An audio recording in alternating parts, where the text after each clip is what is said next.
Maayong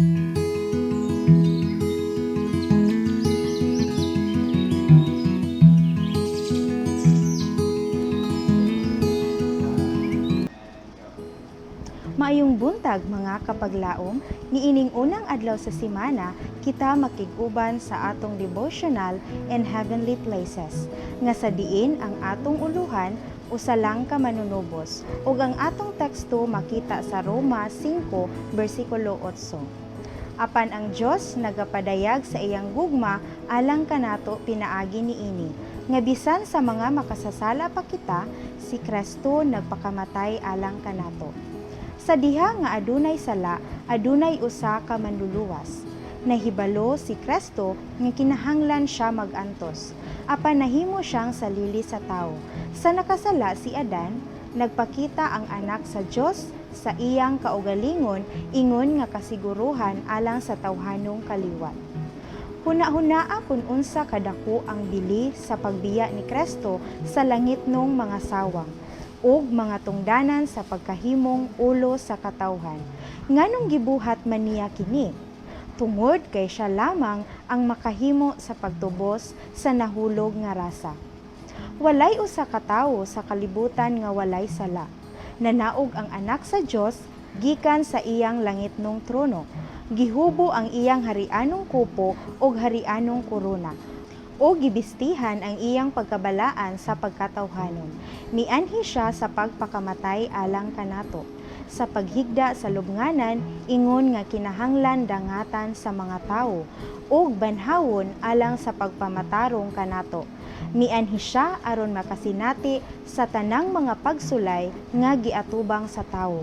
Mibangon siya gikan sa lubnganan ug nagmantala ibabaw sa lubnganan ni Jose. Ako mao ang pagkabanhaw ug ang kinabuhi. Siya nga katupong sa Dios miagi sa kamatayon alang kanato. Iyang natilawan ang kamatayon alang sa matag usa ka tawo, aron nga pinaagi kaniya ang matag usa mahimo nga umalambit sa kinabuhi nga dayon. Misaka si Kristo sa langit, nagdala sa nagbalaan nga pagkatawhanon. Iyang gidala kining pagkatawo uban kaniya ngadto sa langitnong mga sawang, ug lata sa walay kinutuban nga katuigan, iyang dalon kini ingon nga mao ang nagtubos sa matag usa ka tawo didto sa syudad sa Dios. Ang usa nga nagpakiluoy atubangan sa Amahan. Akong gikulit ikaw sa mga palad sa akong mga kamot. Ang mga palad sa iyang mga kamot nagpakita sa mga marka sa mga samad nga iyang nadawat.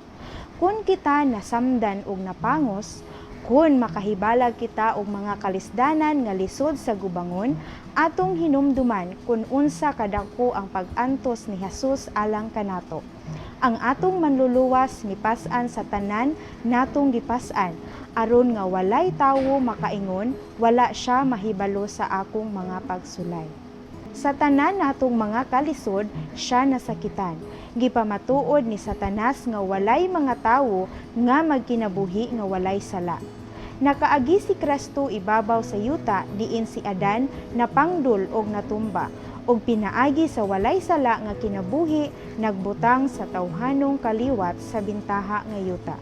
Aron mobarog ang tanan atubangan sa Amahan, madawat diha sa hinigugma. Magampo ta mga kapaglaom. Amahan namo nga balaan, ana ikaw sa trono sa kahitasan sa kalangitan. Dalaygon ka sa walay katapusan.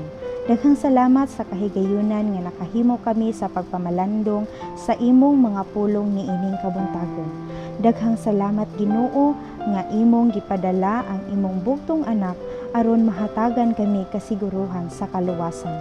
Tabangi lamang kami nga makabarog kami luyo sa mga pagsulay aron unya sa imong pagpadayag takos kami nga imong gantihan sa kinabuhing walay katapusan. Daghang salamat Ginoo sa imong gugma ug pagkamaayo nganhi kanamo ug kining tanan akong ginapasalamatang madawat sa ngalan ni Ginoong Hesus nga among personal nga manluluwas. Amen.